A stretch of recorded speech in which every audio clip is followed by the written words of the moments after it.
saat ini sudah bersama narasumber saya Bapak Reski Murwanto, Kepala BKKBN Provinsi Sulawesi Barat. Sahabat semua, hari ini kita akan sedikit berbagi informasi tentang program yang baru-baru di-launching oleh Menteri Kependudukan dan Pembangunan Keluarga, yaitu Genting. Mungkin sahabat semua dimanapun saat ini mungkin masih agak-agak baru mendengarkan Genting itu apa ya. Genting itu gerakan orang tua cegah stunting. Nah, seperti apa Genting itu kita akan langsung berbincang-bincang dengan narasumber kita. Baik Bapak, mungkin mengawali bincang-bincang kita kali ini, mungkin kita bisa sharing dulu tentang program Genting itu sendiri. Ya, terima kasih Mbak Diah. Nih, terima kasih sudah diundang podcast ya. Jadi Genting ini merupakan amanat dari Bapak Menteri kami, Menteri Kependudukan dan Pembangunan Keluarga, di mana beliau juga selaku Kepala BKKBN ya.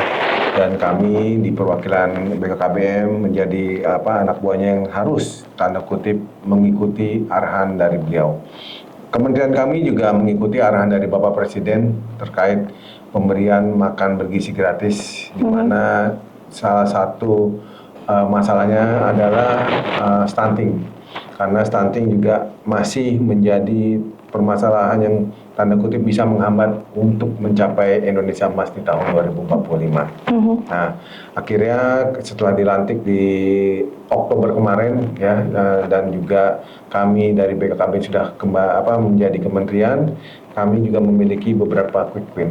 Ya, ada 5 quick win dari Pak Menteri kami.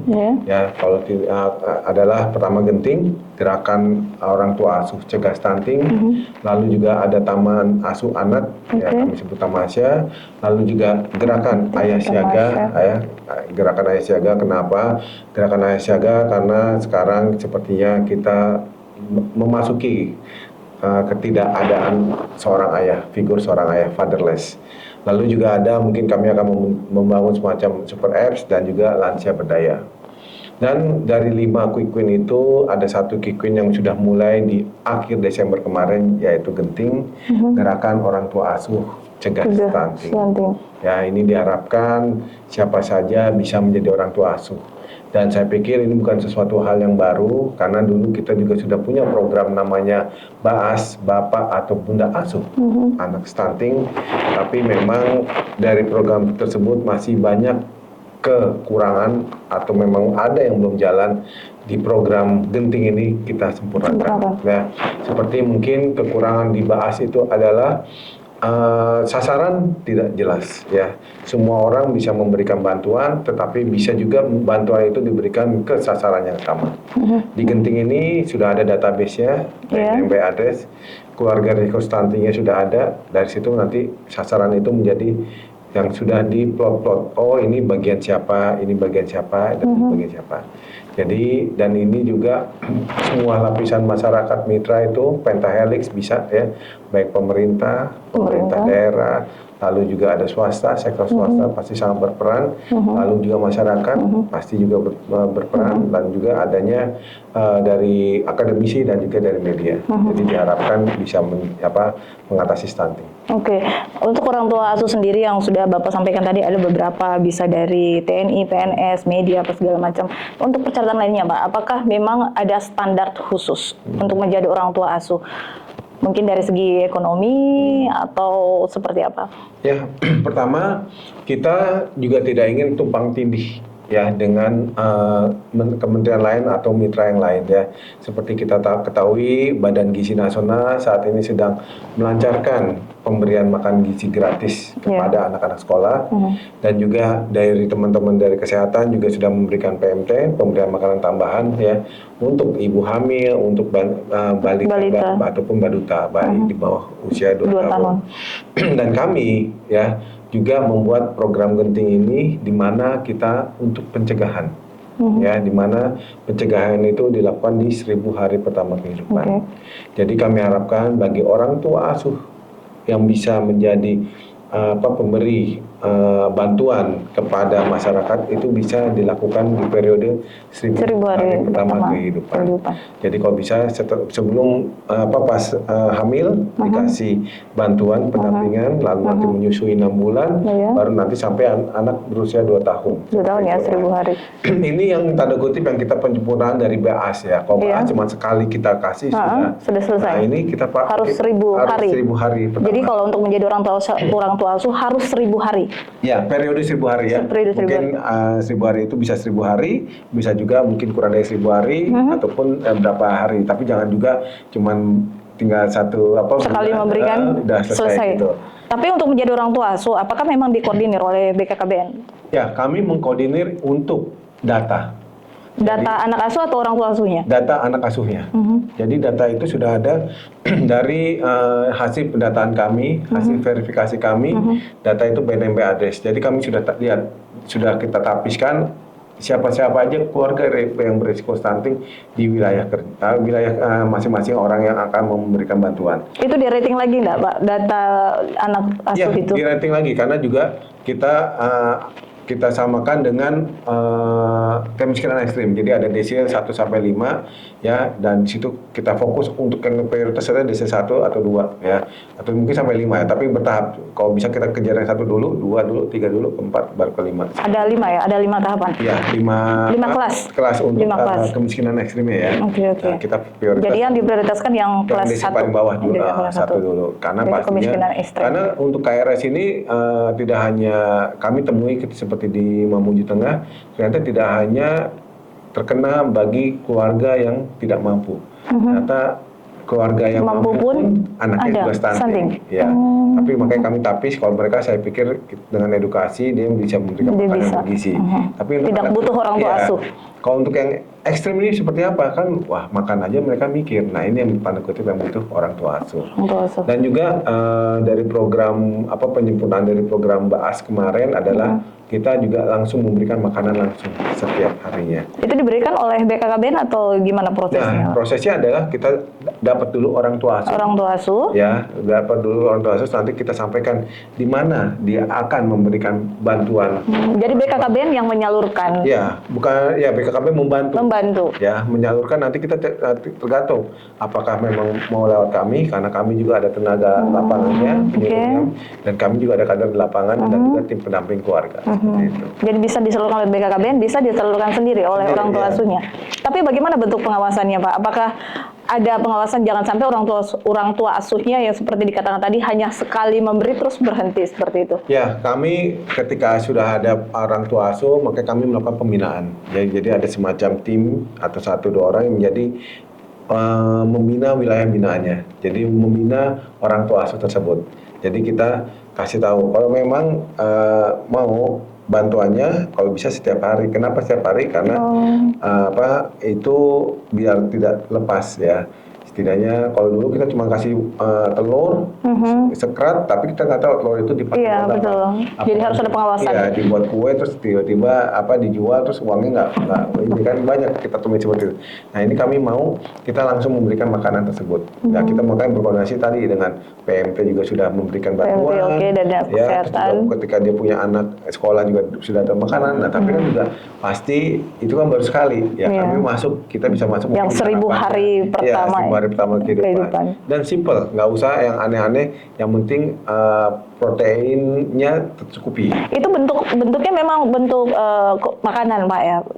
Bantuan orang tua asuh ini? Arahan dari pimpinan kami, dari Pak Menteri adalah makanan yang langsung disuapi atau makanan yang langsung bisa dimakan oleh sasaran, baik ibu hamil maupun baduta ya.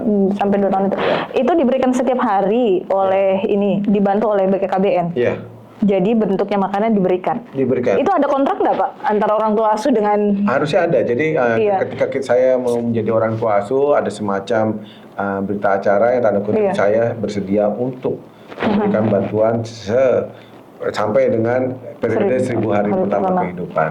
Nanti bantuan itu seperti apa? Apakah bisa langsung atau memang nanti lewat dari dapur dasyat kami ada ya, dapur sehat atasi stunting, ataupun kami juga bermitra mungkin dengan warung-warung ya, warung-warung yang tanda kutip higienis ya.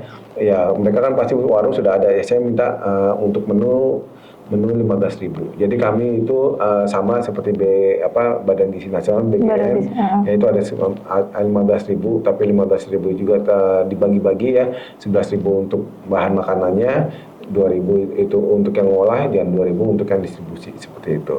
Kalau kita ngolah sendiri, saya pikir 10.000 itu sudah maksimal, sudah dapat yang terbaik ya, seperti itu. Kalau untuk Sulawesi Barat sendiri, Pak, ini kan di launching kemarin bulan berapa nih? Oktober, Desember? Ya? Desember akhir. Desember. Jadi ini untuk Sulawesi Barat, apakah program ini sudah mulai disampaikan ke calon-calon orang tua asuh? Kalau di Provinsi Sulawesi Barat sendiri, kami saat ini sedang melakukan sosialisasi ya.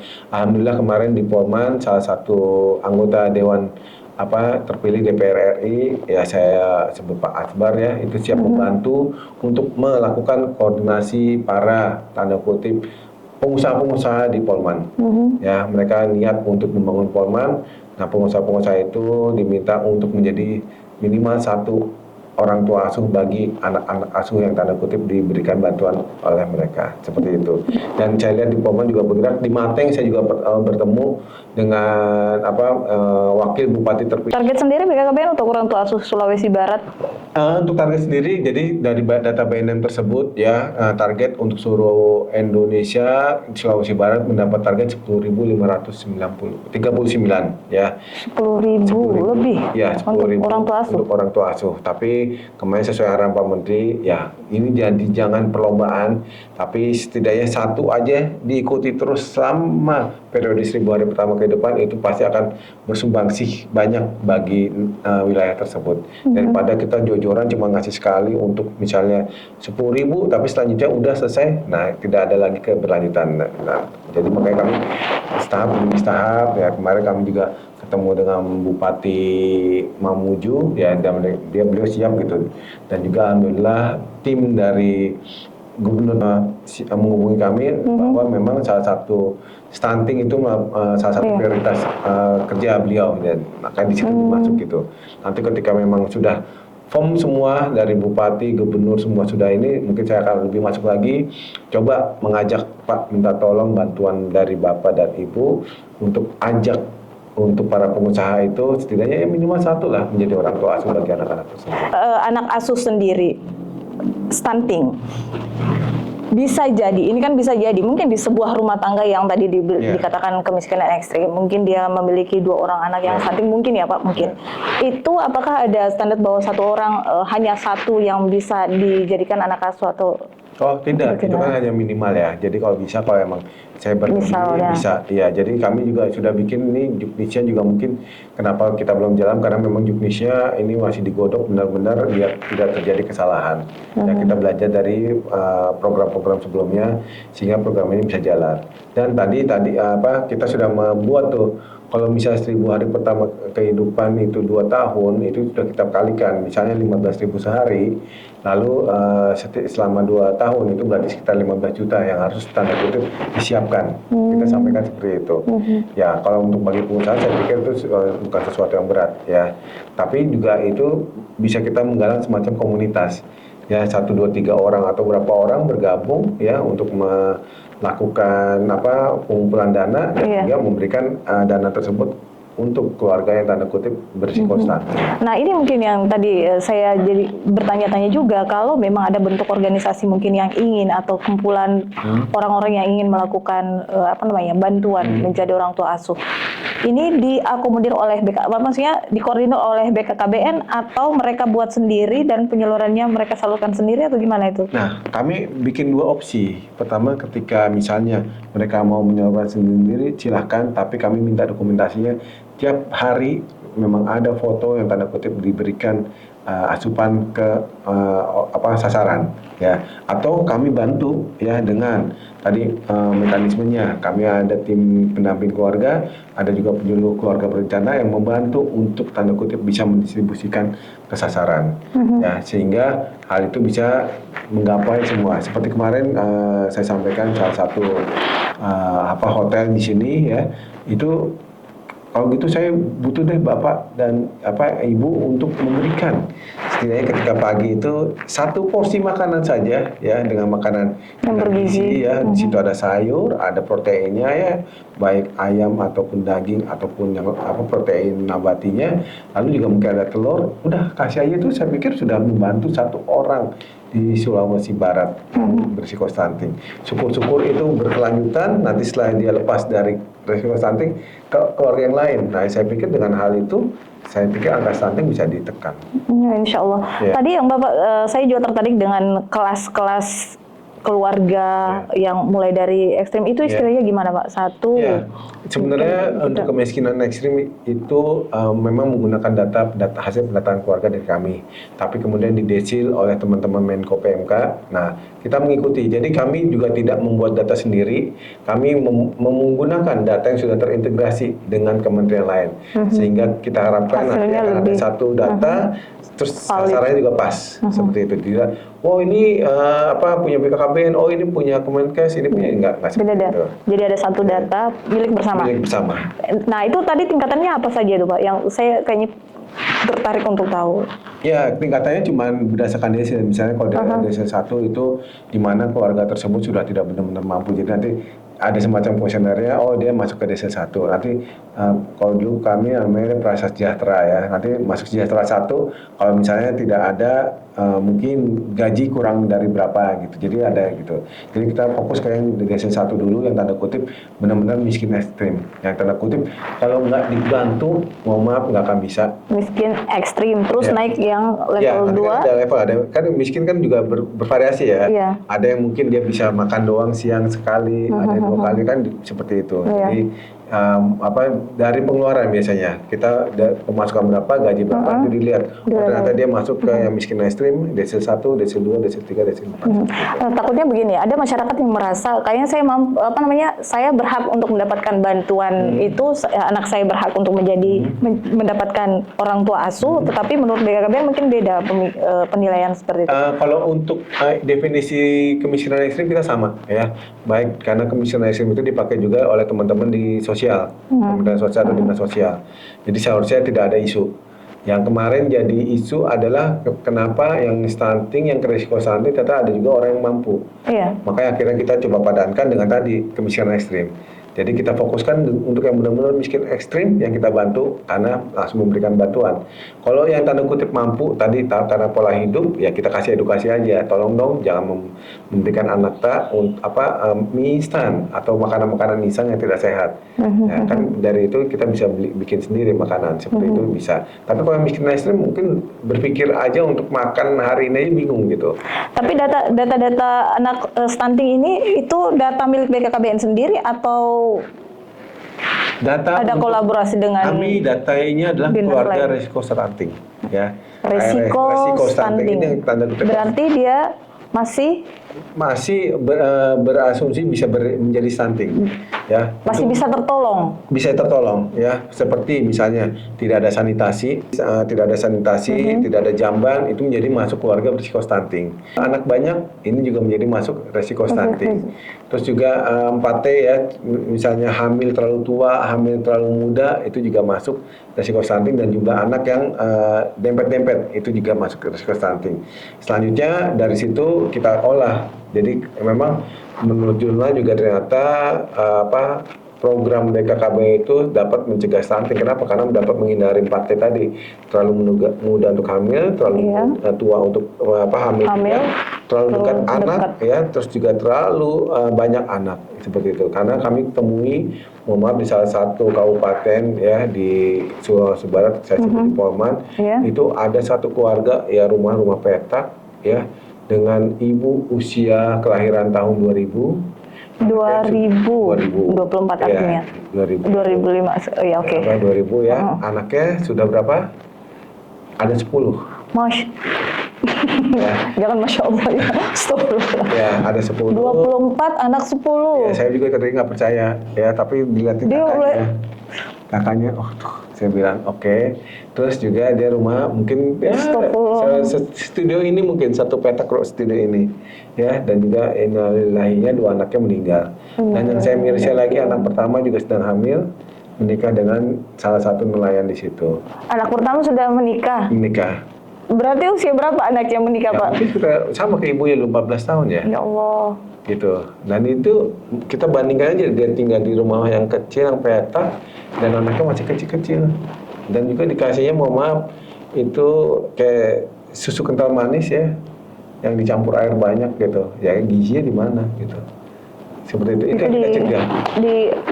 Saya pengen tahu tempatnya itu apakah jauh dari kota ataukah jauh di Dekat sekali ya, itu dari kecamatan Poliwali itu nggak ada sekilo kali ya. dari kecamatan kota itu cuma sekilo. Iya, dari jalan utama. Apa yang menyebabkan sampai ada masyarakat yang tinggal di tengah kota dekat dari pemerintah bisa Nah, itu pertama saya juga kejadian seperti itu? sampaikan ke PKB, saya marah ini kenapa bisa kejadian seperti Iya. ini. Ya, pertama berarti tidak ada monitoring dari kita. Pertama itu kita abai dengan lingkungan kita, padahal itu wilayah kita. Gitu. Dan itu saya sedihnya lagi tadi di daerah kota, di pinggir jalan raya, nggak jauh ada lorong masuk, itu ada desa nelayan, di situ terjadi seperti itu. Dan saya bilang ya ini harus kita evaluasi gitu. Bukan kita juga menghambat mereka tanda kutip tidak mau berkembang, tapi kondisinya yang memprihatinkan. Di Indonesia ini masih 60%, mohon maaf kita sebut masyarakat kita miskin, dan masyarakat miskin itu juga bisa menghasilkan masyarakat yang miskin lagi. Kalau kita tidak rubah, makanya dengan program-program pemerintah, program stunting ini, ayo kita rubah. Apalagi kita Sulbar ini banyak PR sekali ya.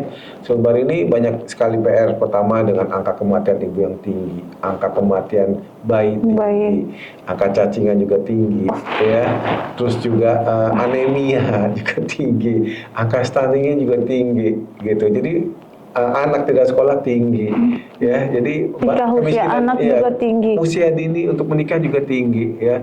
Jadi banyak PR yang harus kita lakukan. Makanya kemarin statement dari Ibu Bupati ya, saya tidak akan lagi menikahkan anak di usia 19 tahun sesuai dengan peraturan yang ada. Oh, Ibu Bupati. Makanya saya bilang Ibu siap gitu. Kemarin juga saya mungkin agak melenceng dari genting, dia nyampaikan, Pak, izin, ini gara-gara program Bapak nih, program KB, sekolah pada hilang. Ayo kita diskusi Ibu. Itu di wilayah mana? Oh iya, di daerah Benahau. Oke, kalau saya sebagai anak muda dan ingin menikah, saya mungkin tidak akan mengajak keluarga saya untuk tinggal di sana. Kenapa? Karena di situ fasilitas tidak ada. Pasti akan saya lebih banyak ke Mamuju. Ya, tersedia. Oh ya kayak gitu ya Pak. Iya, karena suatu daerah nggak bisa dipertahankan ketika tidak ada mata pencarian. Hal ini tidak terjadi hanya di Mamuju, di Mamasa saya juga dapat ini. Nggak ada. Ya, Ibu, Bapak, saya bukan nggak mau ya tinggal di sini, tapi di sini effortnya tinggi, harus naik gunung, harus ini. Kalau saya mau ke kesehatan harus ke kota, itu harus dipikirin. Oh iya ya, seperti itu ya kondisi. Iya, pasti orang akan mencari di mana ada mata pencarian, di mana ada fasilitas akan cari ke situ. Nah, sekarang ini ayo kita rubah dengan program-program yang ada. Saya mengajak kita yang terutama saya sebagai pendatang, saya 1,5 tahun di luar Sulawesi Barat ya. Bukan pendatang lagi Pak, sudah setahun lebih. Ya, ayo gitu kita rubah bagaimana Sulbar ini bisa pertama stunting dulu. Kenapa stunting dulu? Banyak PR betul ya tadi Bapak sebutkan stunting. Ya stunting ya dari tadi angka kematian ibu. Kita tinggi, kita di atas terus ya. 5 besar lah. 5 besar ya. Pertama kalau nggak salah ya. Oh, angka kecacingan di Sulawesi Barat. Ya, karena apa? Sanitasinya nggak kurang. Ya, malah kemarin saya juga kaget dari BPOM ya. Ternyata di tempat pelelangan ikan itu dari 6 yang disurvei 2 terkontaminasi bakteri E. coli. Itu ikan segar? Ikan segar. Ya kenapa? Dari air. Airnya kita nggak tahu disiram-siram ke ikan, ya bakteri itu masuk lewat situ. Ya, kita biar kelihatan bagus, ada air bagus, segar ya kiranya. Nah kita nggak tahu air itu bersih atau tidak gitu. Nah makanya hal ini yang harusnya tanda kutip, ayo kita benahi bersama-sama, masing-masing membenahi. Saya pikir stunting saya pikir nggak akan banyak ya. Kita bisa lah dengan penduduk kita masih 1,5 juta, mungkin kita kawal 300 orang yang tanda kutip berisiko stunting tadi ya kita bisa lah bisa untuk mencegah stunting, mencegah kata perpaca, bagaimana caranya kita bisa mencegah stunting baru di masa depan. Bapak yakin ya? Ya kalau saya dengan ini Harus yakin, yakin, aku yakin. Iya. Pak, tapi saya kembali lagi ke stunting. Mungkin kita perlu perjelas dulu. Siapa saja yang berhak menjadi anak asuh? Yeah. Nah, itu dulu mungkin biar sahabat di rumah tahu yang mana saja yang berhak menjadi anak asuh. Ya, pertama yang jadi anak asuh, Indikatornya. sasaran kami adalah 1000 hari pertama kehidupan. Oke. Pasti ibu hamil. Ibu hamil. Usia kandungan? Enggak, dari nol, pokoknya dari kalau ya Pas ketahuan hamil? Pas ketahuan hamil. Oke. Ya makanya tadi periode 1000 hari pertama kehidupan. Ya, kalau tiba-tiba dia menikah terus hamil, ya kita dampingi untuk pemberian ini ya dengan kondisi bahwa dia miskin ekstrim. Lalu juga baduta. Ya, di bawah 2 tahun ketika ibu hamil setelah melahirkan selama 40 minggu itu ya di minggu pertama 0 bulannya ke anak tersebut, maka wajib seorang ibu diberikan bantuan untuk asupan makanan bergizi. Setelah 6 bulan baru ke arah si anak. Ya, ibunya dan anaknya. Karena anaknya sudah mulai mendapatkan MPASI. Seperti itu. Jadi 3 sasaran ini yang menjadi target kita. Dan ini juga menjadi program kami di tahun-tahun sebelumnya bahwa kami ada 4 tadi ya. Tadi calon pengantin, ibu hamil, ya ibu yang sedang melahirkan, lalu baduta. Calon ibu hamil, itu ibu hamil. Program kami sebelumnya. Okay. Tapi kalau untuk program orang tua asuh genting ini 3, yaitu ibu hamil, ibu hamilnya, ya, ibu melahirkan, ibu sudah melahirkan ya, sama anaknya. Okay. Jadi seperti itu. Nah, kalau disampaikan tadi Pak bahwa ada 3 sasaran, ibu hamilnya, ibu setelah melahirkan, dan anaknya. BKKBN sendiri, ini kan ceritanya BKKBN kan tidak mengetahui ini ibu hamil apa tidak. Nanti ketika ibunya memeriksakan diri ke puskesmas baru ketahuan. Berarti memang datanya juga diambil dari? Iya, datanya juga dari puskesmas atau posyandu yang tanda kutip kader kami kan ada di setiap desa. Kami memiliki data BNMB address. Data itu selalu diupdate ya. Oh ternyata ibu itu sudah hamil berapa minggu, berapa bulan dan siap melahirkan, kita tahu gitu. Dan kami juga ada namanya aplikasi Alsimil, elektronik siap nikah siap hamil. Nah itu sudah jalan ya 2 tahun kemarin dan juga sudah kita perbarui terus. Nah makanya data-data ini data-data yang valid gitu. Nah ketika memang ada ketidakvalidan ya itu jangan jadi tanda kutip wah itu jelek data itu enggak. Tapi bagaimana kita memberikan data itu menjadi valid, data itu menjadi benar ya diupdate seperti itu. Ya kemarin data kami disalahkan Bapak kok ATS banyak. Iya karena itu data pengambilan pas COVID. Ditanya, apakah kamu bersekolah? Tidak. Ya iya, karena di rumah. Gitu. Tapi saya minta bantuan. Tolong dong diupdate anak tersebut, apakah sekarang sekolah berarti sudah ini. Gitu. Sudah aman? Sudah aman. Okay. Lalu bisa kelihatan, ternyata jumlah anak tidak sekolah sekian. Ya, sahabat, satu informasi lagi bahwa dengan genting ini, sahabat semua jangan khawatir. Bagi Anda yang memang berhak untuk mendapatkan bantuan atau perhatian ini bagi keluarga di luar sana, itu rumah tangga prasejahtera mungkin ya Pak, buat rumah tangga prasejahtera di luar sana yang memang berhak untuk mendapatkan perhatian berupa genting ini, gerakan orang tua asuh cegah stunting, mungkin bisa juga menghubungi BKKBN Pak ya, kalau memang merasa kalau memang merasa kayaknya anak saya, tapi kan ini cegah stunting berarti ibu hamil, semua ibu hamil. Iya. Target kita memang seperti itu. Jadi target kita juga sama, di PMP juga pemberian makanan juga ke ibu hamil. Tapi kan belum ketahuan bahwa anaknya nanti bakalan stunting, ya kan? Ya, tapi makanya kita cegah dari ibu hamil ya. Kalau kita tidak biarkan ibu hamil tersebut makanan tidak bergizi segala macam, ya pasti. Jadi kalau kesimpulannya saya sampaikan ke sahabat semua di luar sana bahwa semua ibu hamil dalam tanda kutip dari keluarga prasejahtera berhak untuk mendapatkan perhatian dari orang tua asuh. Benar. Bisa. Oh iya, benar. Ya, sahabat semua jangan khawatir. Jadi sudah ada pernyataan dari Kepala BKKBN Provinsi Sulawesi Barat. Jadi ibu-ibu hamil di luar sana dari keluarga prasejahtera yang memang membutuhkan bantuan, insya Allah bisa mendapatkan bantuan dari orang tua asuh. Jadi kalau sahabat semua belum mendapatkan itu, belum ada orang tua asuhnya, bisa menghubungi BKKBN Provinsi Sulawesi Barat atau apa namanya kader-kader ya Pak? Ya, kader-kader kami ada di setiap desa, ya. Nanti penyuluh kami juga siap bantu. Tim pendamping keluarga kami juga ada, ya. Ataupun ya mitra-mitra yang ada di lapangan. Ya. Jadi memang kita harapkan sekali di sini sahabat semua yang memang ibu hamil, tolong perhatiannya karena ibu hamil adalah calon ibu yang akan melahirkan generasi. Ya. Yang kita inginkan adalah generasinya nanti lahir SDM-nya berkualitas. Ya. Ya, jadi cegah stunting sedini mungkin karena kalau anak stunting sudah tidak bisa. Iya, karena kalau stunting itu bukan penyakit, jadi kalau itu semua dari proses, jadi kalau sudah stunting ya kita harapkan tidak ya, karena itu yang dikena adalah otaknya. Jadi ketika otak sudah kena, karena masa pembentukan otak itu di usia 2 tahun. Ya, ketika kita lihat seorang bayi itu masih nyut-nyut di ubun-ubunnya, setelah 2 tahun itu udah nutup. Ya, nah itu proses sudah seharusnya otak sudah berkembang sempurna diharapkan. Tapi kalau stunting berarti otak tidak berkembang sempurna, ya mohon maaf akhirnya jadi ya banyak sakit, lesu, letih seperti itu, seperti anemia. Itu akibat dari stunting ya? Iya, jadi akhirnya tidak bisa malas sekolah, kan tidak bisa menyerap pelajaran. Dan kalau generasi kita seperti itu, ya saya pikir agak susah juga untuk pembangunan di Sulawesi Barat. Oke. Hasilkan generasi yang handal, bukan hanya ibu yang punya tugas, tapi bapaknya juga.